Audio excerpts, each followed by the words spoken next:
নমস্কার। আজকে আমি আপনাদের জন্য বঙ্কিমচন্দ্র চট্টোপাধ্যায়ের যুগলাঙ্গুরীয় উপন্যাস নিয়ে উপস্থিত হয়েছি। তাম্রলিপ্তের ঘটনা নিয়ে যুগলাঙ্গুরীয় রচিত। তাম্রলিপ্ত অর্থাৎ আধুনিক তমলুক। পুরাবৃত্তে পাওয়া যায় যে পূর্বকালে এই নগর সমুদ্র তীরবর্তী ছিল। যুগলাঙ্গুরীয় উপন্যাসটি রচনা করার 15 বছর পূর্বে 1860 সালে বঙ্কিমচন্দ্র চট্টোপাধ্যায় যখন তমলুকে গিয়েছিলেন, তখন সেখানে তমলুকের রাজার একটি বাগান বাড়ি ছিল। তার পাশ দিয়ে বয়ে যেত রূপনারায়ণের ঢেউ। বড় ভাই শ্যামাচরণ তখন তমলুকের ডেপুটি ম্যাজিস্ট্রেট। বঙ্কিমচন্দ্র তার কাছে গেলে এই বাগান বাড়ির সৌন্দর্য তখন তাঁকেও মুগ্ধ করেছিল। বঙ্কিমচন্দ্র তখন পাশেই অবস্থিত নেগুয়ার ডেপুটি ম্যাজিস্ট্রেট পদে বহাল ছিলেন। তমলুকের দৃশ্য তাহার হৃদয়ে গভীর অঙ্কপাত করেছিল। 15 বছর পর তিনি সেই চিত্র উঠিয়ে এনে যুগলাঙ্গুরীয়তে এঁকেছিলেন। যুগলাঙ্গুরীয় হল এক মিলনাত্মক কাহিনীর রোমান্টিক আখ্যান। আজ আমি আপনাদের যুগলাঙ্গুরীয় পাঠ করে শোনাব। আপনাদের ভালো লাগলে অবশ্যই লাইক কমেন্ট করে আমায় জানাবেন এবং চ্যানেলটি সাবস্ক্রাইব করবেন। যুগলাঙ্গুরীয়, প্রথম পরিচ্ছেদ। দুইজনে উদ্যান মধ্যে লতা মণ্ডপ তলে দাঁড়াইয়াছিলেন। তখন প্রাচীন নগর তাম্রলিপ্তের চরণ ধৌত করিয়া অনন্ত নীল সমুদ্র মৃদু মৃদু নিনাদ করিতেছিল। তাম্রলিপ্ত নগরের প্রান্তভাগে সমুদ্র তীরে এক বিচিত্র অট্টালিকা ছিল। তাহার নিকট একটি সুনির্মিত বৃক্ষবাটিকা। বৃক্ষবাটিকার অধিকারী ধনদাস নামক একজন শ্রেষ্ঠী। শ্রেষ্ঠীর কন্যা হিরণময়ী লতা মণ্ডপে দাঁড়াইয়া এক যুবা পুরুষের সঙ্গে কথা কহিতেছিলেন। হিরণময়ী বিবাহের বয়স অতিক্রম করিয়াছিলেন। তিনি ঈপ্সিত স্বামীর কামনায় 11 বৎসরে আরম্ভ করিয়া ক্রমাগত 5 বৎসর এই সমুদ্র তীরবাসিনী সাগরেশ্বরী নাম্নী দেবীর পূজা করিয়াছিলেন, কিন্তু মনোরথ সফল হয় নাই। প্রাপ্ত যৌবনা কুমারী কেন যে এই যুবার সঙ্গে একা কথা কহেন তাহা সকলেই জানিত। হিরণময়ী যখন 4 বৎসরের বালিকা, তখন এই যুবার বয়ক্রম 8 বৎসর। ইহার পিতা শচীসুত শ্রেষ্ঠী ধনদাসের প্রতিবাসী। এই জন্য উভয়ে একত্র বাল্যক্রীড়া করিতেন। হয় শচীসুতের গৃহে, নয় ধনদাসের গৃহে সর্বদা একত্র সহবাস করিতেন। এক্ষণে যুবতীর বয়স 16, যুবার বয়স 20 বৎসর। তথাপি উভয়ের সেই বালসখিত্ব সম্বন্ধই ছিল। একটুমাত্র বিঘ্ন ঘটিয়াছিল। যথাবিহিত কালে উভয়ের পিতা এই যুবক যুবতীর পরস্পরের সঙ্গে বিবাহ সম্বন্ধ করিয়াছিলেন। বিবাহের দিন স্থির পর্যন্ত হইয়াছিল। অকস্মাৎ হিরণময়ীর পিতা বলিলেন, আমি বিবাহ দিব না। সেই অবধি হিরণময়ী আর পুরন্দরের সঙ্গে সাক্ষাৎ করিতেন না। অদ্য পুরন্দর অনেক বিনয় করিয়া বিশেষ কথা আছে বলিয়া তাহাকে ডাকিয়া আনিয়াছিলেন। লতা মণ্ডপ তলে আসিয়া হিরণময়ী কহিল, আমাকে কেন ডাকিয়া আনিলে? আমি এক্ষণে আর বালিকা নহি। এখন আর তোমার সঙ্গে এই মতো স্থানে একা সাক্ষাৎ করা ভালো দেখায় না। আর ডাকিলে আমি আসিব না। 16 বৎসরের বালিকা বলিতেছে আমি আর বালিকা নহি। ইহা বড় মিষ্ট কথা, কিন্তু সে রস অনুভব করিবার লোক সেখানে কেহই ছিল না। পুরন্দরের বয়স বা মনের ভাব সেরূপ নহে। পুরন্দর মণ্ডপ বিলম্বিত লতা হইতে একটি পুষ্প ভাঙিয়া লইয়া তাহা ছিন্ন করিতে করিতে বলিলেন, আমি আর ডাকিব না। আমি দূর দেশে চলিলাম। তাই তোমাকে বলিয়া যাইতে আসিয়াছি। হিরণময়ী, দূর দেশে? কোথায়? পুরন্দর, সিংহলে। হিরণময়ী, সিংহলে? সে কি? কেন সিংহলে যাইবে? পুরন্দর, কেন যাইব? আমরা শ্রেষ্ঠী, বাণিজ্যার্থ যাইব। বলিতে বলিতে পুরন্দরের চক্ষু ছল ছল করিয়া আসিল।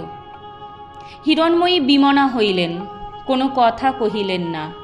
অনিমেষ লোচনে সম্মুখবর্তী সাগর তরঙ্গে সূর্যকিরণের ক্রীড়া দেখিতে লাগিলেন। প্রাতঃকাল মৃদু পবন বহিতেছে। মৃদু পবনোত্থিত অতুঙ্গ তরঙ্গে বালারুণরশ্মি আরোহণ করিয়া কাঁপিতেছে। সাগর জলে তাহার অনন্ত উজ্জ্বল রেখা প্রসারিত হইয়াছে। শ্যামাঙ্গীর অঙ্গে রজ তালঙ্কারবৎ ফেননিচয় শোভিতেছে। তীরে জলচর পক্ষীকুল শ্বেত রেখা সাজাইয়া বেড়াইতেছে। হিরণময়ী সব দেখিলেন। নীল জল দেখিলেন, তরঙ্গ শিরে ফেনমালা দেখিলেন, সূর্যরশ্মির ক্রীড়া দেখিলেন, দূরবর্তী অর্ণবপথ দেখিলেন। নীলাম্বরে কৃষ্ণ বিন্দুবৎ একটি পক্ষী উড়িতেছে, তাহাও দেখিলেন। শেষে ভূতল সায়ী একটি শুষ্ক কুসুমের প্রতি দৃষ্টি করিতে করিতে কহিলেন, তুমি কেন যাবে? অন্যান্যবার তোমার পিতা যাইয়া থাকেন। পুরন্দর বলিল, আমার পিতা বৃদ্ধ হইতেছেন। আমার এখন অর্থোপার্জনের সময় হইয়াছে। আমি পিতার অনুমতি পাইয়াছি। হিরণময়ী লতা মণ্ডপের কাষ্ঠে ললাট রক্ষা করিলেন। পুরন্দর দেখিলেন তাহার ললাট কুঞ্চিত হইতেছে, অধর স্ফুরিত হইতেছে, নাসিকারন্ধ্র স্ফীত হইতেছে। দেখিলেন যে হিরণময়ী কাঁদিয়া ফেলিলেন। পুরন্দর মুখ ফিরাইলেন। তিনিও একবার আকাশ, পৃথিবী, নগর, সমুদ্র সকল দেখিলেন, কিন্তু কিছুতেই রহিল না। চক্ষুর জল গণ্ড বাহিয়া পড়িল। পুরন্দর চক্ষু মুছিয়া ফেলিলেন, বলিলেন, এই কথা বলিবার জন্য আসিয়াছি। যেদিন তোমার পিতা বলিলেন কিছুতেই আমার সঙ্গে তোমার বিবাহ দিবেন না, সেই দিন হইতেই আমি সিংহলে যাইবার কল্পনা স্থির করিয়াছিলাম। ইচ্ছা আছে যে সিংহল হইতে ফিরিব না। যদি কখনো তোমায় ভুলিতে পারি তবেই ফিরিব। আমি অধিক কথা বলিতে জানি না, তুমিও অধিক কথা বুঝিতে পারিবে না। ইহা বুঝিতে পারিবে যে আমার পক্ষে জগৎ সংসার একদিকে, তুমি একদিকে হইলে জগৎ তোমার তুল্য নহে। এই বলিয়া পুরন্দর হঠাৎ পশ্চাৎ ফিরিয়া পাদচারণ করিয়া অন্য একটা বৃক্ষের পাতা ছিঁড়িলেন। অশ্রুবেগ কিঞ্চিৎ শমিত হইলে ফিরিয়া আসিয়া আবার কহিলেন, তুমি আমায় ভালোবাসো তাহা জানি, কিন্তু যবে হোক অন্যের পত্নী হইবে। অতএব তুমি আর আমায় মনে রাখিও না। তোমার সঙ্গে যেন এ জন্মে আমার আর সাক্ষাৎ না হয়। এই বলিয়া পুরন্দর বেগে প্রস্থান করিলেন। হিরণময়ী বসিয়া কাঁদিতে লাগিলেন। রোদন সংবরণ করিয়া একবার ভাবিলেন, আমি যদি আজই মরি তবে কি পুরন্দর সিংহলে যাইতে পারে? আমি কেন গলায় লতা বাঁধিয়া মরি না, কিংবা সমুদ্রে ঝাঁপ দিই না? আবার ভাবিলেন, আমি যদি মরিলাম তবে পুরন্দর সিংহলে যাক না যাক তাতে আমার কি? এই ভাবিয়া হিরণময়ী আবার কাঁদিতে বসিল। দ্বিতীয় পরিচ্ছেদ। কেন যে ধনদাস বলিয়াছিলেন যে আমি পুরন্দরের সঙ্গে হিরণের বিবাহ দিব না, তাহা কেহ জানিত না। তিনি তাহা কাহারও সাক্ষাতে প্রকাশ করেন নাই। জিজ্ঞাসা করিলে বলিতেন বিশেষ কারণ আছে। হিরণময়ীর অন্যান্য অনেক সম্বন্ধ আসিল, কিন্তু ধনদাস কোনো সম্বন্ধেই সম্মত হইলেন না। বিবাহের কথা মাত্রে কর্ণপাত করিতেন না। কন্যা বড় হইল বলিয়া গৃহিণী তিরস্কার করিতেন। ধনদাস শুনিতেন না, কেবল বলিতেন, গুরুদেব আসুন, তিনি আসিলে এ কথা হইবে। পুরন্দর সিংহলে গেলেন। তাহার সিংহল যাত্রার পর 2 বৎসর এই রূপে গেল। পুরন্দর ফিরিলেন না। হিরণময়ীর কোনো সম্বন্ধ হইল না। হিরণ 18 বৎসরের হইয়া উদ্যান মধ্যস্থ নবপল্লবিত চ্যুত বৃক্ষের ন্যায় ধনদাসের গৃহ শোভা করিতে লাগিল। হিরণময়ী ইহাতে দুঃখিত হয়েন নাই। বিবাহের কথা হইলে পুরন্দরকে মনে পড়িত। তাহার সেই ফুল্ল কুসুম মালা মণ্ডিত কুঞ্চিত কৃষ্ণ কুন্তলা বলি বেষ্টিত সহাস্য মুখমণ্ডল মনে পড়িত।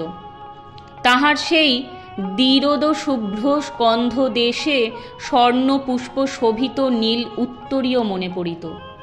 পদ্ম হস্তে হীরকাঙ্গুরীয়গুলি মনে পড়িত।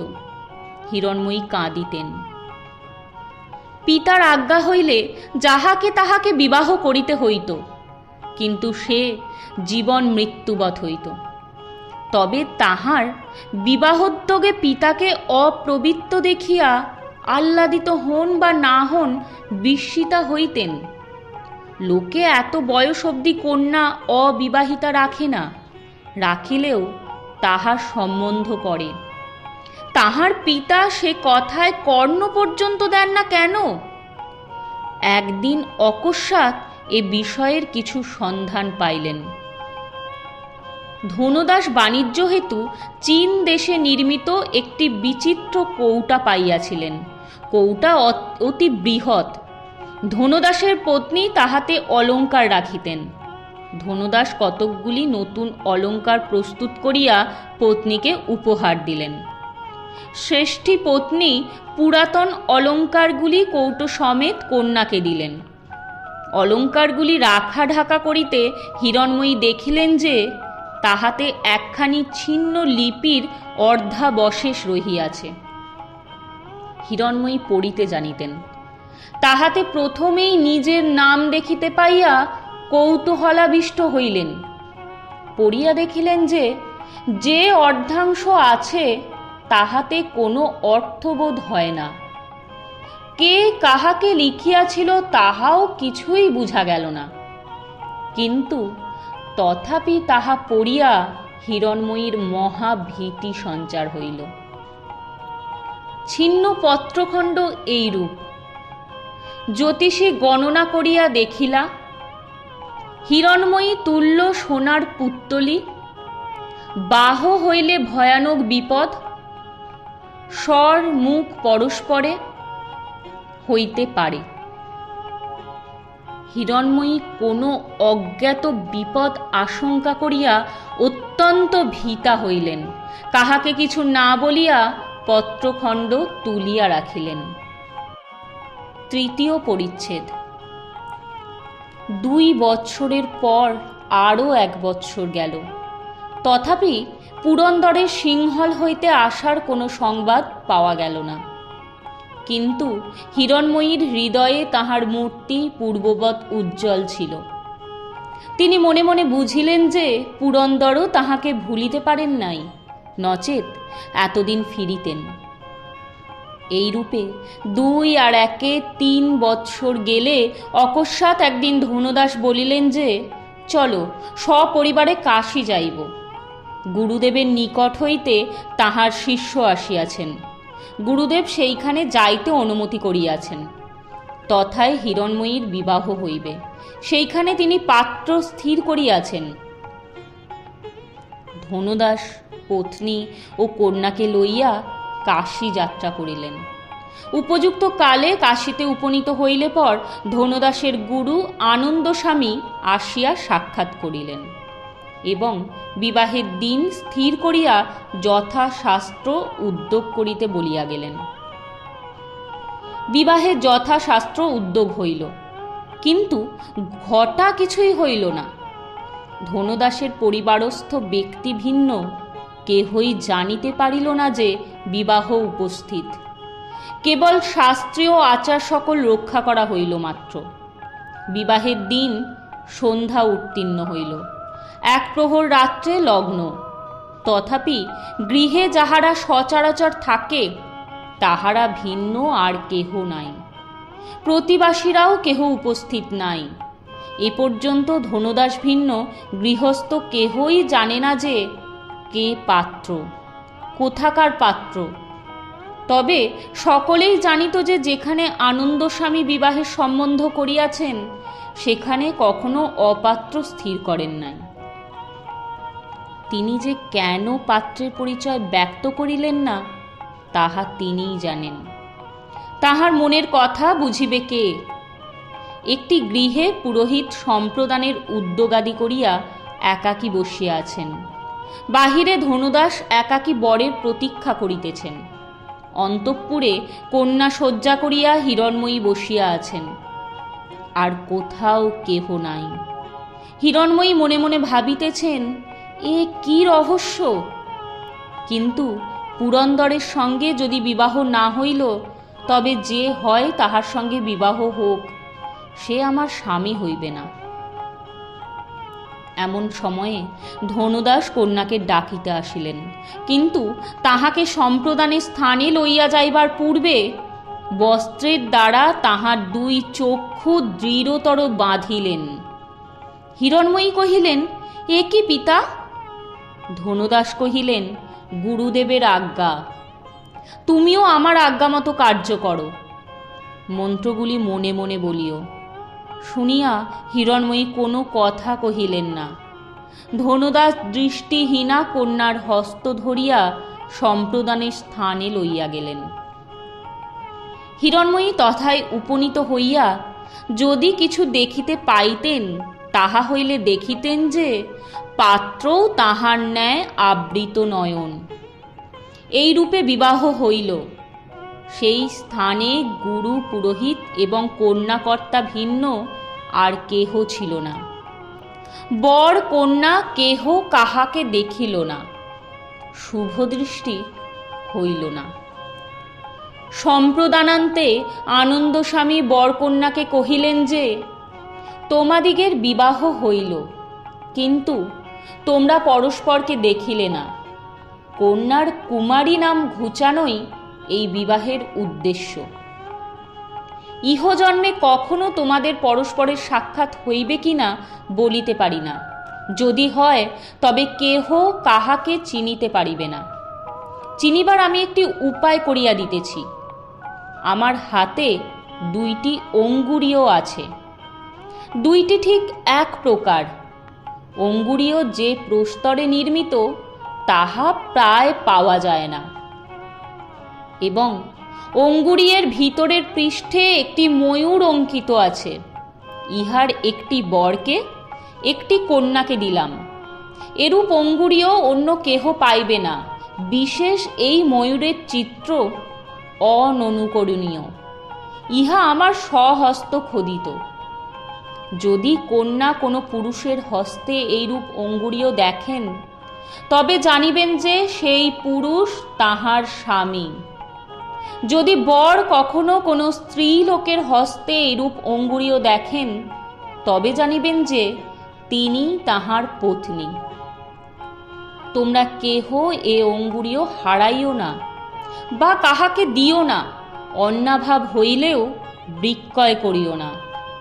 কিন্তু ইহাও আজ্ঞা করিতেছি যে অদ্য হইতে 5 বৎসর মধ্যে কদাচ এই অঙ্গুরীয় পড়িও না।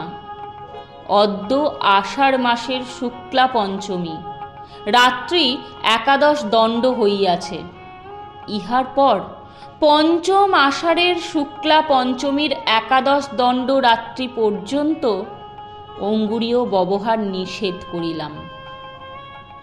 আমার নিষেধ অবহেলা করিলে গুরুতর অমঙ্গল হইবে। এই বলিয়া আনন্দস্বামী বিদায় হইলেন। ধনদাস কন্যার চক্ষুর বন্ধন মোচন করিলেন। হিরণময়ী চক্ষু চাহিয়া দেখিলেন যে গৃহমধ্যে কেবল পিতা ও পুরোহিত আছেন, তাহার স্বামী নাই। তাহার বিবাহ রাত্রি একাই যাপন করিলেন। চতুর্থ পরিচ্ছেদ। বিবাহান্তে ধনদাস স্ত্রী ও কন্যাকে লইয়া দেশে ফিরিয়া আসিলেন। আরও 4 বৎসর অতিবাহিত হইল, পুরন্দর ফিরিয়া আসিলেন না। হিরণময়ীর পক্ষে এখন ফিরিলেই কি আর না ফিরিলেই কি? পুরন্দর যে 7 বৎসরে ফিরিল না, ইহা ভাবিয়া হিরণময়ী দুঃখিতা হইলেন। মনে ভাবিলেন, তিনি যে আজিও আমায় ভুলিতে পারেন নাই বলিয়া আসিলেন না, এমতো কদাচ সম্ভবে না। তিনি জীবিত আছেন কিনা সংশয়। তাহার দেখার আমি কামনা করি না, এখন আমি অন্যের স্ত্রী। কিন্তু আমার বাল্যকালের সুহৃদ বাঁচিয়া থাকুন, এ কামনা কেন না করিব? ধনদাসেরও কোনো কারণে না কোনো কারণে চিন্তিত ভাব প্রকাশ হইতে লাগিল। ক্রমে চিন্তা গুরুতর হইয়া শেষে দারুণ রোগে পরিণত হইল। তাহাতে তাহার মৃত্যু হইল। ধনদাসের পত্নী অনুমৃতা হইলেন। হিরণময়ীর আর কেহ ছিল না। এজন্য হিরণময়ী মাতার চরণ ধারণ করিয়া অনেক রোদন করিয়া কহিলেন যে, তুমি মরিও না। কিন্তু শ্রেষ্ঠী পত্নী শুনিলেন না। তখন হিরণময়ী পৃথিবীতে একাকিনী হইলেন। মৃত্যুকালে হিরণময়ীর মাতা তাহাকে বুঝাইয়াছিলেন যে, বাছা, তোমার কিসের ভাবনা? তোমার একজন স্বামী অবশ্য আছেন। নিয়মিত কাল অতীত হইলে তাহার সহিত সাক্ষাৎ হইলেও হইতে পারে। না হয় তুমিও নিতান্ত বালিকা নহ। বিশেষ পৃথিবীতে যে সহায় প্রধান ধন, তাহা তোমার অতুল পরিমাণে রহিল। কিন্তু সে আশা বিফল হইল। ধনদাসের মৃত্যুর পর দেখা গেল যে তিনি কিছুই রাখিয়া যান নাই। অলঙ্কার, অট্টালিকা এবং গার্হস্থ্য সামগ্রী ভিন্ন আর কিছুই নাই। অনুসন্ধানে হিরণময়ী জানিলেন যে ধনদাস কয়েক বৎসর হইতে বাণিজ্যে ক্ষতিগ্রস্ত হইয়া আসিতেছিলেন। তিনি তাহা কাহাকেও না বলিয়া শোধনের চেষ্টায় ছিলেন। ইহাই তাহার চিন্তার কারণ। শেষে শোধনও অসাধ্য হইল। ধনদাস মনের ক্লেশে পীড়িত হইয়া পরলোক প্রাপ্ত হইয়াছিলেন। এই সকল সংবাদ শুনিয়া অপরাপর শ্রেষ্ঠীরা আসিয়া হিরণময়ীকে কহিল যে, তোমার পিতা আমাদের ঋণগ্রস্ত হইয়া মরিয়াছেন, আমাদিগের ঋণ পরিশোধ করো। শ্রেষ্ঠী কন্যা অনুসন্ধান করিয়া জানিলেন যে তাহাদের কথা যথার্থ। তখন হিরণময়ী সর্বস্ব বিক্রয় করিয়া তাহাদের ঋণ পরিশোধ করিলেন, বাসগৃহ পর্যন্ত বিক্রয় করিলেন। এখন হিরণময়ী অন্ন বস্ত্রের দুঃখে দুঃখিনী হইয়া নগর প্রান্তে এক কুটির মধ্যে একা বাস করিতে লাগিলেন। কেবলমাত্র এক সহায় পরম হিতৈষী আনন্দস্বামী, কিন্তু তিনি তখন দূর দেশে ছিলেন।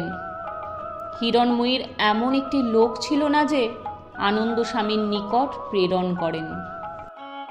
পঞ্চম পরিচ্ছেদ। হিরণময়ী যুবতী এবং সুন্দরী। একাকিনী এক গৃহে শয়ন করা ভালো নহে। আপদও আছে, কলঙ্কও আছে।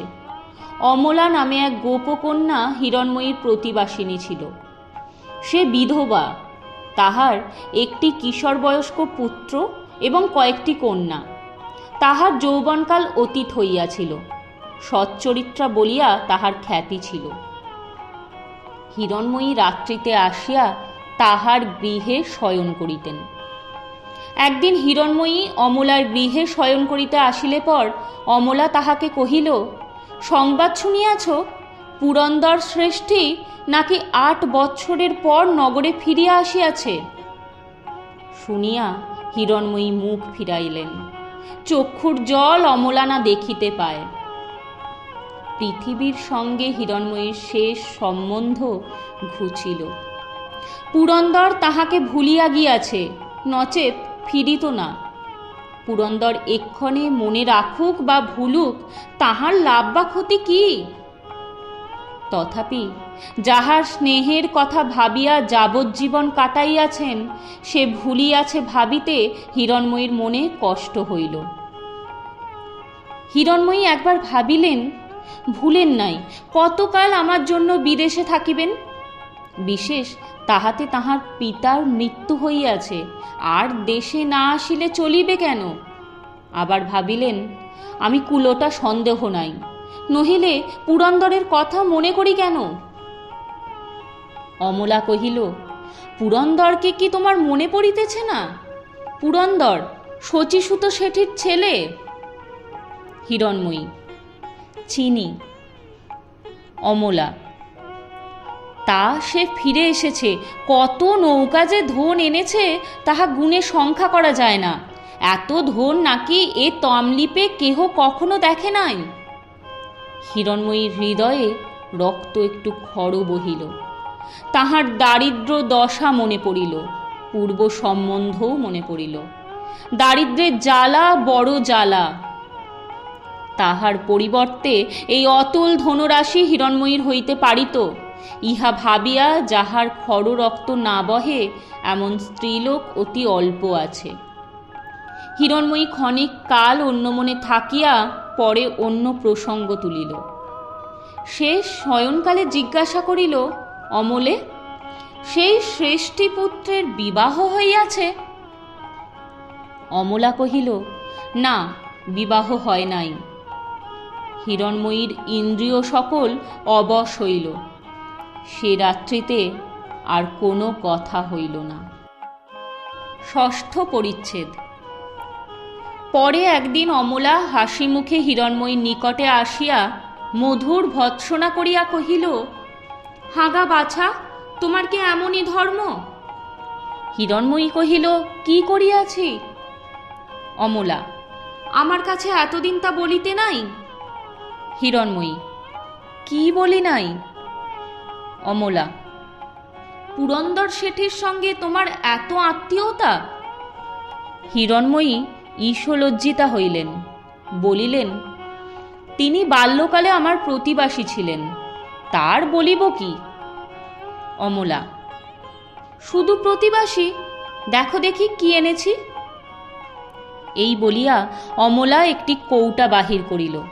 কৌটা খুলিয়া তাহার মধ্য হইতে অপূর্ব দর্শন মহাপ্রভাযুক্ত মহামূল্য হীরার হার বাহির করিয়া হিরণময়ীকে দেখাইল। শ্রেষ্ঠী কন্যা হীরা চিনিত, বিস্মিতা হইয়া কহিল, এ যে মহামূল্য, এ কোথায় পাইলে? অমলা, ইহা তোমাকে পুরন্দর পাঠাইয়া দিয়াছে, তুমি আমার গৃহে থাকো শুনিয়া আমাকে ডাকিয়া পাঠাইয়া ইহা তোমাকে দিতে বলিয়াছে। হিরণময়ী ভাবিয়া দেখিল, এই হার গ্রহণ করিলে চিরকাল জন্য দারিদ্র মোচন হয়। ধনদাসের আদরের কন্যা আর অন্ন বস্ত্রের কষ্ট সহিতে পারিতেছিল না। অতএব হিরণময়ী ক্ষণেক বিমনা হইল। পরে দীর্ঘ নিঃশ্বাস ত্যাগ করিয়া কহিল, অমলা, তুমি বণিককে কহিও যে আমি ইহা গ্রহণ করিব না। অমলা বিস্মিতা হইল, বলিল, সে কি? তুমি কি পাগল, না আমার কথায় বিশ্বাস করিতেছ না? হিরণময়ী, আমি তোমার কথায় বিশ্বাস করিতেছি, আর পাগলও নই, আমি উহা গ্রহণ করিব না। অমলা অনেক তিরস্কার করিতে লাগিল। হিরণময়ী কিছুতেই গ্রহণ করিলেন না। তখন অমলা হার লইয়া রাজা মদনদেবের নিকটে গেল। রাজাকে প্রণাম করিয়া হার উপহার দিল। বলিল, এ হার আপনাকে গ্রহণ করিতে হইবে, এ হার আপনারই যোগ্য। রাজা হার লইয়া অমলাকে যথেষ্ট অর্থ দিলেন। হিরণময়ী ইহার কিছুই জানিল না। ইহার কিছুদিন পরে পুরন্দরের একজন পরিচারিকা হিরণময়ীর নিকটে আসিল। সে কহিল, আমার প্রভু বলিয়া পাঠাইলেন যে আপনি যে পর্ণকুটিরে বাস করেন ইহা তাহার সহ্য হয় না। আপনি তাহার বাল্যকালের সখী, আপনার গৃহ তাহার গৃহ একই। তিনি এমন বলেন না যে আপনি তাহার গৃহে গিয়ে বাস করুন। আপনার পিতৃগৃহ তিনি ধনুদাসের মহাজনের নিকট ক্রয় করিয়াছেন। তাহা আপনাকে দান করিতেছেন, আপনি গিয়া সেইখানে বাস করুন, ইহাই তাহার ভিক্ষা। হিরণময়ী দারিদ্র্যের জন্য যত দুঃখ ভোগ করিতেছিলেন, তন্মধ্যে পৃথ্বীভবন হইতে নির্বাসনই তাহার সর্বাপেক্ষা গুরুতর বোধ হইত। যেখানে বাল্যক্রীড়া করিয়াছিলেন, যেখানে পিতা মাতার সহবাস করিতেন, যেখানে তাহাদিগের মৃত্যু দেখিয়াছেন, সেখানে যে আর বাস করিতে পান না, এ কষ্ট গুরুতর বোধ হইত। সেই ভবনের কথায় তাহার চক্ষে জল আসিল।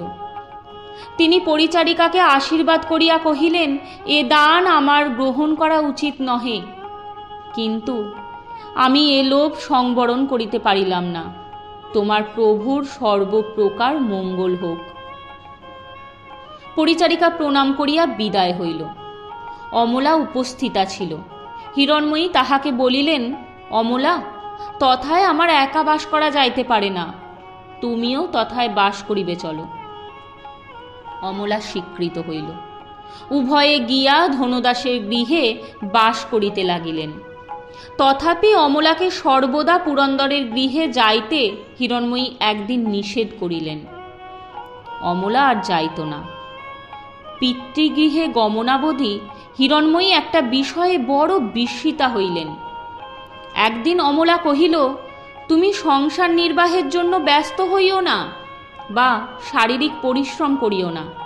রাজবাড়ি আমার কার্য হইয়াছে, আর এখন অর্থের অভাব নাই, অতএব আমি সংসার চালাইব।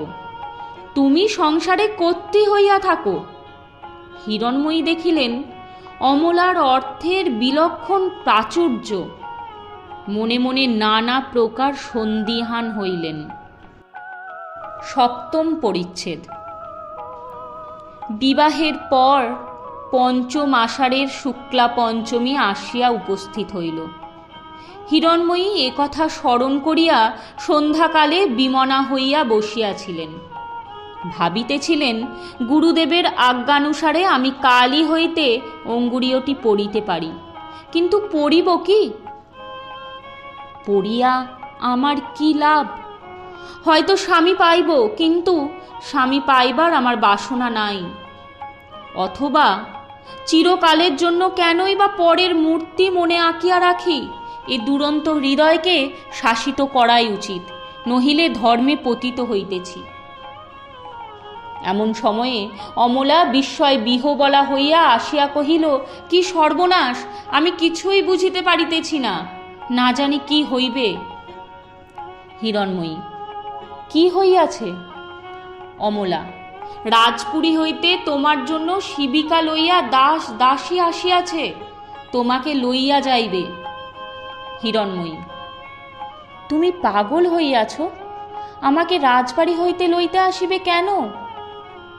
এমন সময়ে রাজদূতী আসিয়া প্রণাম করিল এবং কহিল যে রাজাধিরাজ পরম ভট্টারক শ্রী মদনদেবের আজ্ঞা যে হিরণময়ী এই মুহূর্তেই শিবিকারোহণে রাজা বরধে যাইবেন।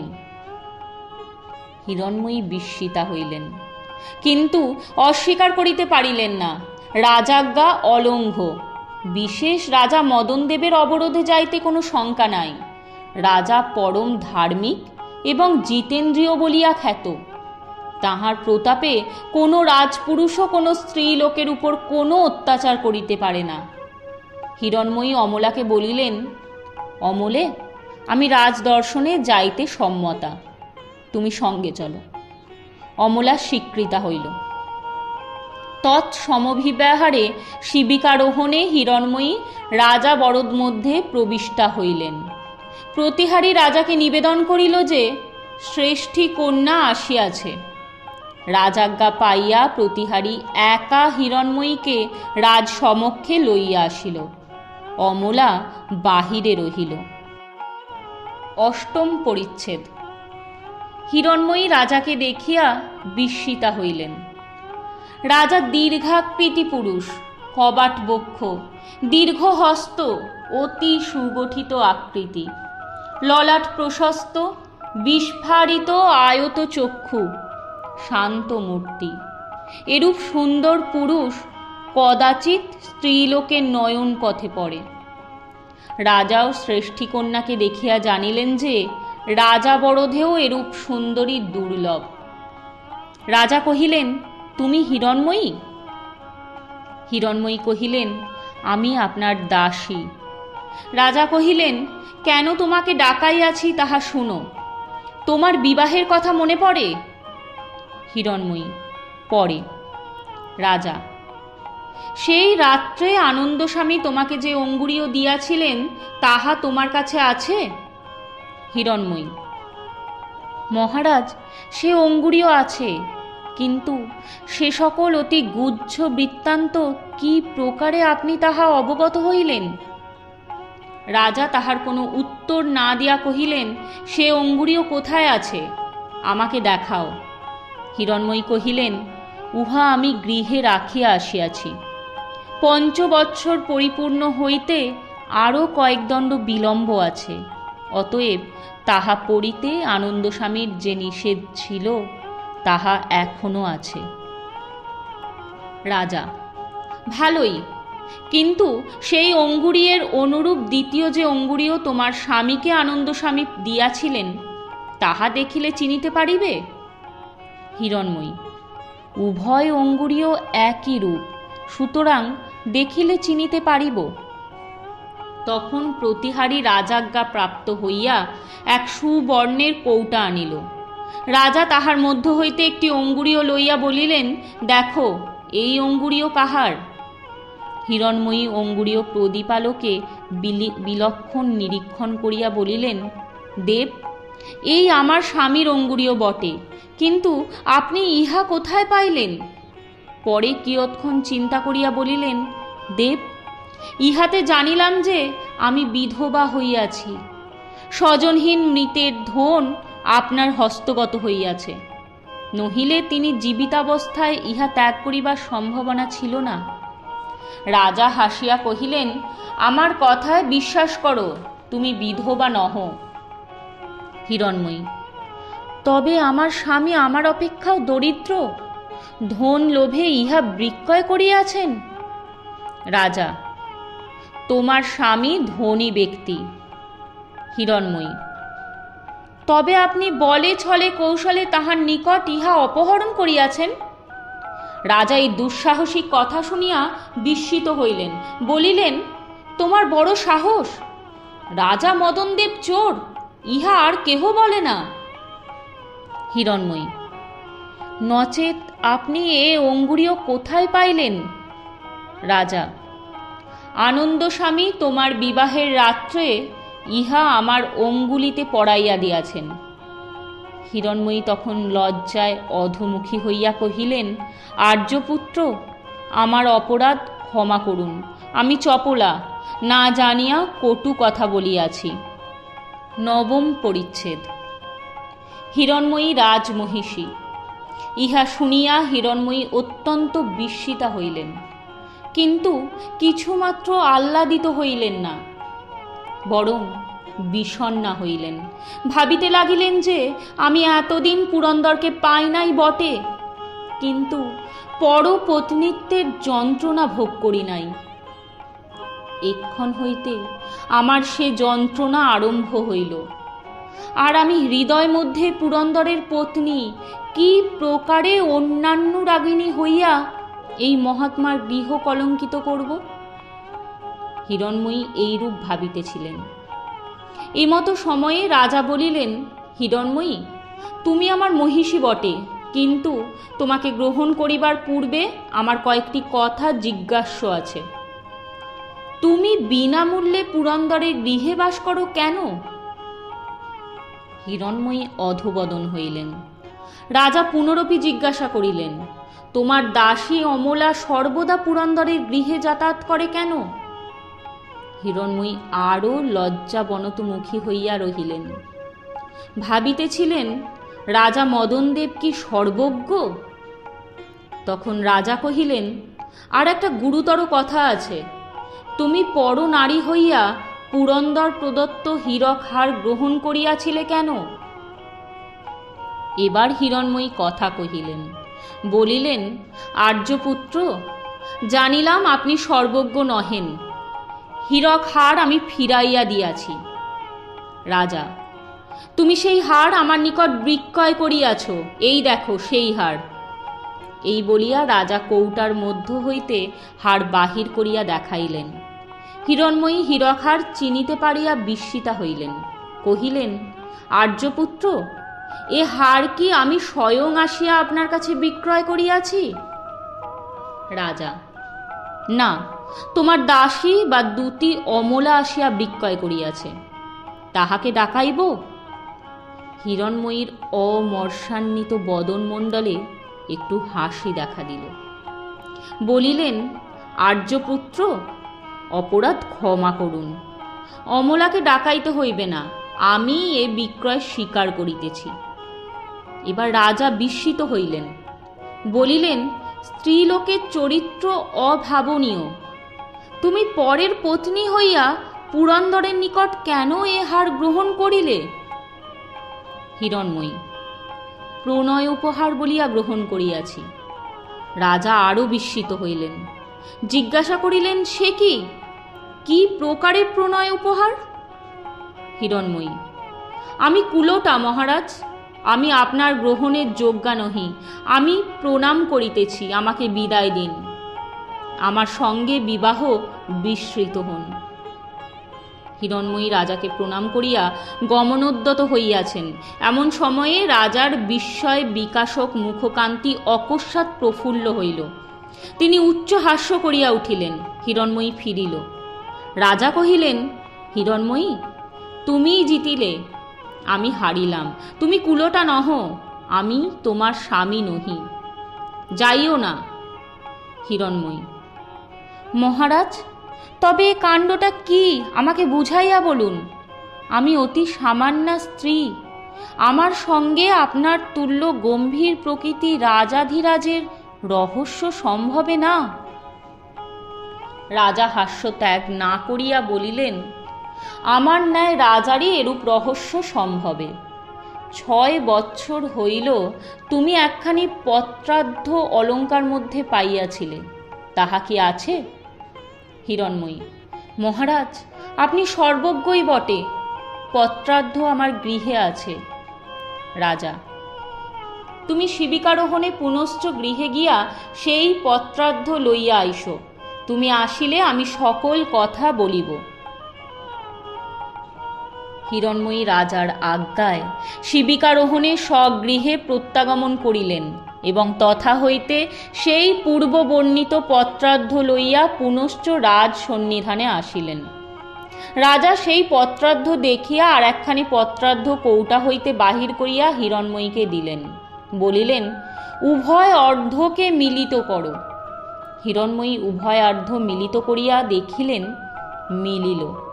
রাজা কহিলেন, উভয়ার্ধ একত্রিত করিয়া পাঠ করো। তখন হিরণময়ী নিম্নলিখিত মতো পাঠ করিলেন। জ্যোতিষী গণনা করিয়া দেখিলাম যে তুমি যে কল্পনা করিয়াছ তাহা কর্তব্য নহে।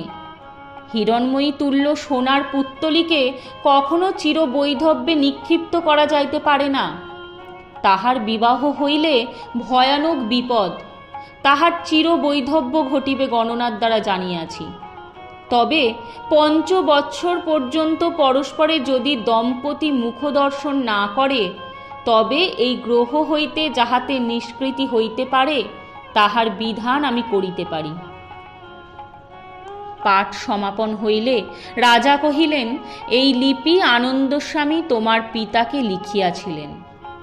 হিরণময়ী, তাহা এখন বুঝিতে পারিতেছি, কেন বা আমাদিগের বিবাহকালে নয়নাবৃত হইয়াছিল, কেনই বা গোপনে সেই অদ্ভুত বিবাহ হইয়াছিল, কেনই বা 5 বৎসর অঙ্গুরীয় ব্যবহার নিষিদ্ধ হইয়াছে, তাহা বুঝিতে পারিতেছি। কিন্তু আর তো কিছুই বুঝিতে পারিতেছি না। রাজা, আর তো অবশ্য বুঝিয়াছ যে এই পত্র পাইয়াই তোমার পিতা পুরন্দরের সহিত সম্বন্ধ রহিত করিলেন। পুরন্দর সেই দুঃখে সিংহলে গেল।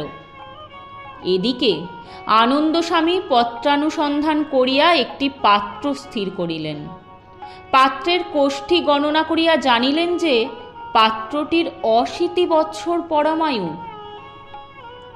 তবে 28 বৎসর বয়স অতীত হইবার পূর্বে মৃত্যুর এক সম্ভাবনা ছিল। গণিয়া দেখিলেন যে ওই বয়স অতীত হইবার পূর্বে এবং বিবাহের 5 বৎসর মধ্যে পত্নী শয্যায় শয়ন করিয়া তাহার প্রাণ ত্যাগ করিবার সম্ভাবনা। কিন্তু যদি কোনো রূপে 5 বৎসর জীবিত থাকেন তবে দীর্ঘজীবী হইবেন। অতএব পাত্রের 23 বৎসর অতীত হইবার সময়ে বিবাহ দেওয়া স্থির করিলেন। কিন্তু এতদিন অবিবাহিত থাকিলে পাছে তুমি কোনো প্রকার চঞ্চলা হও বা গোপনে কাহাকে বিবাহ করো, এই জন্য তোমাকে ভয় দেখাইবার কারণে এই পত্রার্ধ তোমার অলঙ্কার মধ্যে রাখিয়াছিলেন। তৎপরে বিবাহ দিয়া 5 বৎসর সাক্ষাৎ না হয় তাহার জন্য যে যে কৌশল করিয়াছিলেন তাহা জ্ঞাত আছো। সেই জন্যই পরস্পরের পরিচয় মাত্র পাও নাই। কিন্তু সম্প্রতি কয়েক মাস হইল বড় গোলযোগ হইয়া উঠিয়াছিল। কয়েক মাস হইল আনন্দস্বামী এ নগরে আসিয়া তোমার দারিদ্র্য শুনিয়া নিতান্ত দুঃখিত হইলেন। তিনি তোমাকে দেখিয়া আসিয়াছিলেন, কিন্তু সাক্ষাৎ করেন নাই। তিনি আসিয়া আমার সহিত সাক্ষাৎ করিয়া তোমার বিবাহ বৃত্তান্ত আনুপূর্বিক কহিলেন।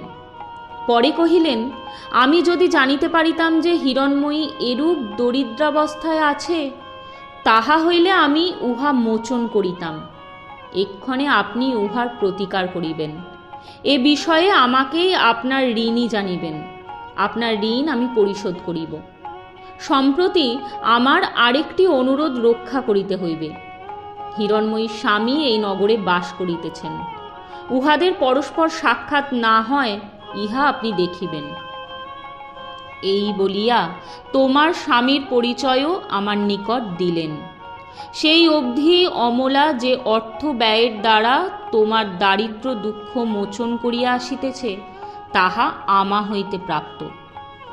আমি তোমার পিতৃগৃহ ক্রয় করিয়া তোমাকে বাস করিতে দিয়াছিলাম। হার আমিই পাঠিয়েছিলাম, সেও তোমার পরীক্ষার্থ। হিরণময়ী, তবে আপনি এ অঙ্গুরীও কোথায় পাইলেন? কেনই বা আমার নিকট স্বামীরূপে পরিচয় দিয়া আমাকে প্রতারিত করিয়াছিলেন? পুরন্দরের গৃহে বাস করিতেছি বলিয়া কেনই বা অনুযোগ করিতেছিলেন? রাজা, যে দণ্ডে আমি আনন্দস্বামীর অনুজ্ঞা পাইলাম সেই দণ্ডেই আমি তোমার প্রহরায় লোক নিযুক্ত করিলাম। সেই দিনই অমলা দ্বারা তোমার নিকট হার পাঠাই। তারপর অদ্য 5ম বৎসর পূর্ণ হইবে জানিয়া তোমার স্বামীকে ডাকাইয়া কহিলাম, তোমার বিবাহ বৃত্তান্ত আমি সমুদায় জানি। তোমার সেই অঙ্গুরীয়টি লইয়া 11 দণ্ড রাত্রের সময়ে আসিও। তোমার স্ত্রীর সহিত মিলন হইবে। তিনি কহিলেন যে মহারাজের আজ্ঞা শিরোধার্য, কিন্তু বনিতার সহিত মিলনের আমার স্পৃহা নাই। না হইলেই ভালো হয়। আমি কহিলাম, আমার আজ্ঞা। তাহাতে তোমার স্বামী স্বীকৃত হইলেন, কিন্তু কহিলেন যে আমার সেই বনিতা সচ্চরিত্রা কি দুশ্চরিত্রা তাহা আপনি জানেন। যদি দুশ্চরিত্রা স্ত্রী গ্রহণ করিতে আজ্ঞা করেন তবে আপনাকে অধর্ম স্পর্শিবে।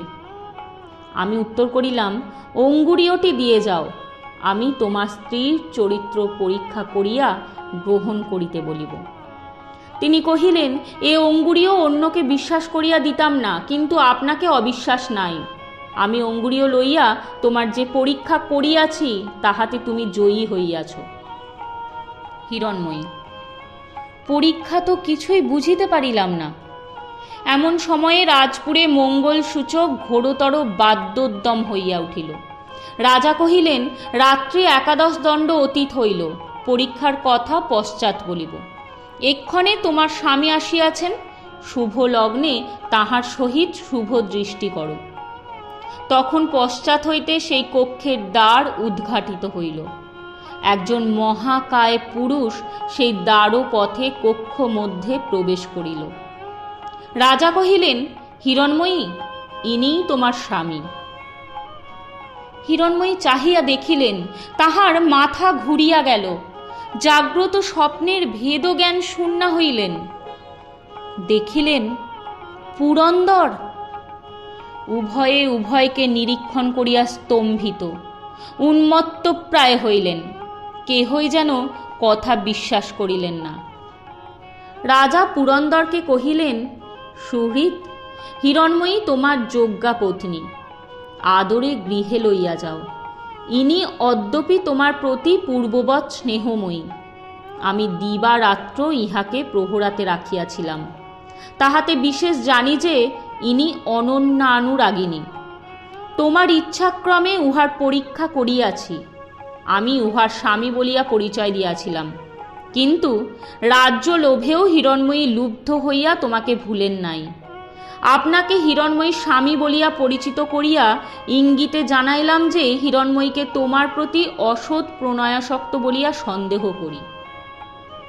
যদি হিরণময়ী তাহাতে দুঃখিতা হইত, আমি নির্দোষী, আমাকে গ্রহণ করুন বলিয়া কাতর হইত, তাহা হইলে বুঝিতাম যে হিরণময়ী তোমাকে ভুলিয়াছে। কিন্তু হিরণময়ী তাহা না করিয়া বলিল, মহারাজ, আমি কুলোটা, আমাকে ত্যাগ করুন। হিরণময়ী, তোমার তখনকার মনের ভাব আমি সকলই বুঝিয়াছিলাম। তুমি অন্য স্বামীর সংসর্গ করিবে না বলিয়াই আপনাকে কুলোটা বলিয়া পরিচয় দিয়াছিলে। এক্ষণে আশীর্বাদ করি তোমরা সুখী হও।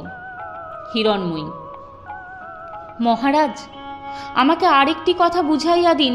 ইনি সিংহলে ছিলেন, কাশীতে আমার সঙ্গে পরিণয় হইল কি প্রকারে? যদি ইনি সিংহল হইতে সে সময় আসিয়াছিলেন, তবে আমরা কেহ জানিলাম না কেন? রাজা, আনন্দস্বামী এবং পুরন্দরের পিতায় পরামর্শ করিয়া সিংহলে লোক পাঠাইয়া ইহাকে সিংহল হইতে একেবারে কাশী লইয়া গিয়াছিলেন। পরে সেইখান হইতে ইনি পুনশ্চ সিংহল গিয়াছিলেন, তাম্রলিপ্তে আসেন নাই। এই জন্য তোমরা কেহ জানিতে পারো নাই। পুরন্দর কহিলেন, মহারাজ, আপনি যেমন আমার চিরকালের মনোরথ পূর্ণ করিলেন, জগদীশ্বর এমনই আপনার সকল মনোরথ পূর্ণ করুন।